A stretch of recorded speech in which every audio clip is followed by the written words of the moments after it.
저는 개인적으로 이 부분이 가장 어려웠어요. 어려운 파트 중에 하나였거든요. 그립 타입. 근데 이 내용은 좀 어려워요. 전체적인 거를 조금 봐서는 좀 어려울 수도 있는데 좀 넘어갈 건 좀 넘어가 보고, 저는 여기가 조금 어려웠거든요. 이해하기가. 저는 개인적으로 이 부분이 가장 어려웠어요. 어려운 파트 중에 하나였거든요. 그립 타입. 근데 이것도 이해를 하면, 그래서 학생들이 제일 또 이제 어린 주니어 학생일수록 어드레스 때 그립을 잡을 때 이렇게 많이 잡잖아요.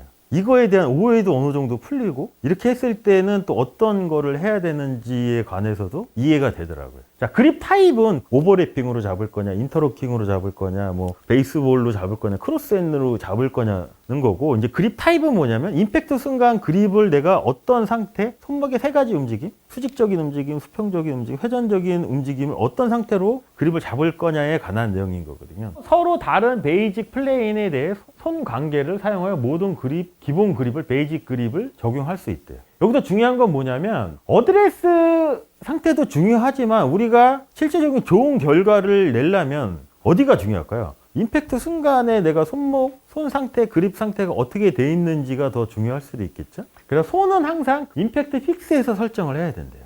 임팩트가 되면 왼손목은 어떻게 될까요? 수평적인 움직임, 플랫이 되고, 그러면 오른손목은 벤트가 되겠죠? 왼손목이 플랫해진다는 얘기는 우리 몸 구조상 왼쪽은 높아지는 거고, 왼쪽이 높아져, 오른쪽은 낮아지죠. 이게 결국은 뭘까요?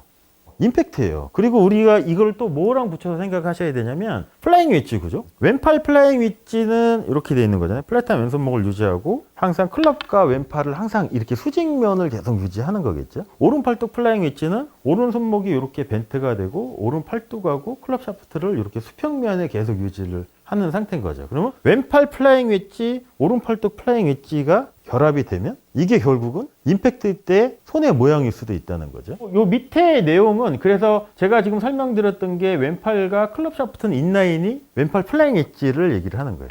팔뚝하고 왼팔하고 클럽 샤프트가 이렇게 같은 면에 있다는 거고, 그 다음에 오른팔뚝 온플레이는 뭐냐면 임팩트 순간에 클럽 샤프트랑 오른팔뚝은 같은 거죠. 이 팔뚝의 연장선이 바닥에 있는 이렇게 플레인 라인을 가리킨다는 거를 이제 온플레인이라고 이제 표현을 하거든요. 이게 결국 임팩트일 수도 있잖아요. 그리고 결국은 임팩트 순간에 손목이, 그러니까 내가 손이 어떻게 돼 있느냐에 따라서 또 이제 바뀔 수 있는 게 뭐냐면 클럽 페이스의 방향이 바뀔 수도 있잖아요. 그거에 관한 내용이거든요. 이것도 좀 어려워요. 히터는 그립을 회전해야 하지만 어드레스에서 플레인 라인에 회전이 없어야 된대요.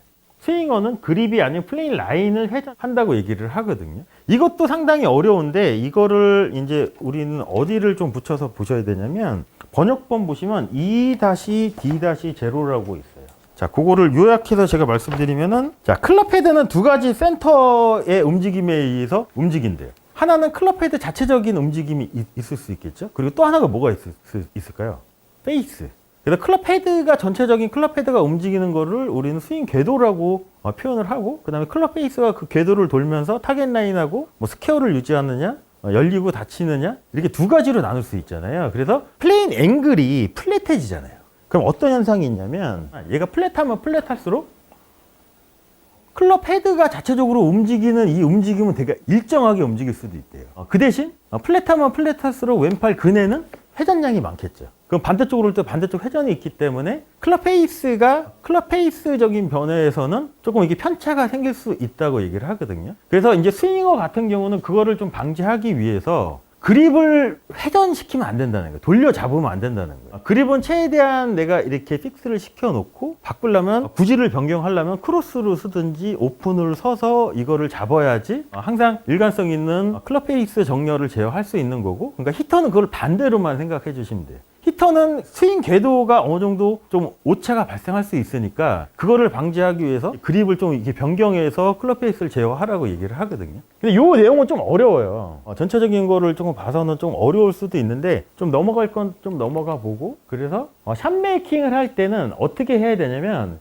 진정한 히터의 경우, 그러니까 훅을 만들기 위해서는 볼을 뒤로 이동하래요. 슬라이스를 만들기 위해서는 볼을 앞으로 이동을 하라고 얘기를 하거든요. 볼을 뒤로 이동을 하고 훅 정렬을 만들어야 된대요. 그러니까 클럽 페이스가 닫혀야 된다고 얘기를 하거든요. 페이드나 슬라이스를 만들기 위해서는 볼을 앞으로 이동한 상태에서 그립을 변경을 해서 클럽 페이스를 열어 잡으라고 얘기를 하는데, 그 클럽 페이스가 타겟 라인에 정렬이 되어 초기 방향이 설정이 된대요. 그러니까 우리가 스윙이라는 개념을 생각을 한번 해보면, 클럽 헤드는 항상 임팩트로 접근하는 각도는 인에서 아웃으로 이렇게 접근을 하겠죠. 근데 로포인트 전보다 공이 로포인트보다 뒤에 있으면 가장 자연스럽게 클럽 페이스는 어떻게 될까요? 로포인트보다 더 뒤에 있으면 뒤에 있을수록 클럽 페이스는 열려있는 상태가 아닐까요? 그럼 거기서 내가 훅커브를 만들려면 닫아야 되겠죠. 그렇게 해서 이제 샷 메이킹을 만드는 게 좋은 거고, 그리고 반대로 또 공이 앞으로 가면 갈수록 닫히는 양이 많아지겠죠. 그러면은 정말로 갈 수 있으니까 페이드를 만들기 위해서는 그때는 이제 공을 앞으로 이동시키고 클럽 페이스를 열어서 그립을 잡으라고 하는 거거든요.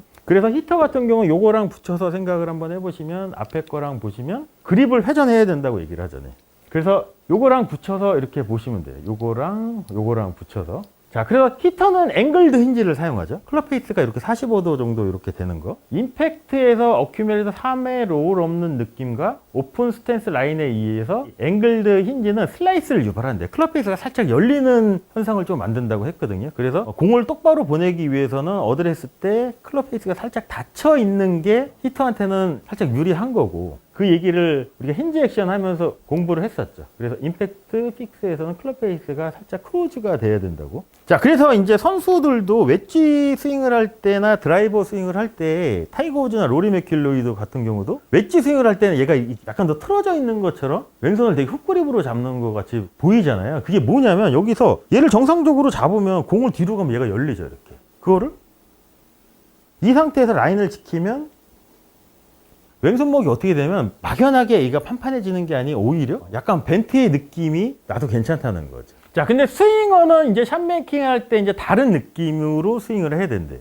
그 전제 조건이 뭐냐면, 스윙어 같은 경우는 힌지 액션 중에 호라이전털 힌지를 사용을 하죠. 임팩트 이후에 크로징 되는 양이 상당히 많죠. 그럼 히터랑 반대로 어드레스 임팩트 픽스에서 클럽 페이스가 살짝 열려 있는 게 오히려 스트레이트를 치는 게 상당히 유리할 수도 있거든요. 그래서 이제 스윙어 같은 경우는 그립을 회전할 수가 없잖아요. 어드레스 때 이렇게 보면 클럽 페이스가 이렇게 살짝 열려 있어요. 그 다음에 내가 스퀘어 스탠스라고 생각을 하고, 이 상태에서 페이드를 칠 때는 어떻게 하냐면, 얘가 이렇게 살짝 열려 있는 것만큼 내가 스탠스를 오픈을 해서 이 클럽 페이스를 이렇게 스퀘어로 유지한 상태에서 스윙을 하면 어떤 결과가 나올까요? 이렇게 스탠스가 처음에 이렇게 스퀘어로 섰는데, 얘는 이 클럽 페이스는 이렇게 오픈이 되어 있는 상태인 거잖아요. 이 클럽 페이스가 스퀘어가 될 때까지 내가 몸을 왼쪽으로 틀고 내 몸 정렬 방향대로 스윙을 하면 페이드가 자연스럽게 나올 수도 있겠죠. 그 다음에 이제 드로우를 칠 때는 어떻게 해야 되냐면, 자, 공의 위치를 이렇게 열려 있는 상태인 거죠. 그래서 공의 위치를 조금 더 앞쪽으로 이동을 하면 이 클럽 페이스가 요번에는 닫혀 있죠. 그럼 얘를 반대로 요번에는 스퀘어가 될 때까지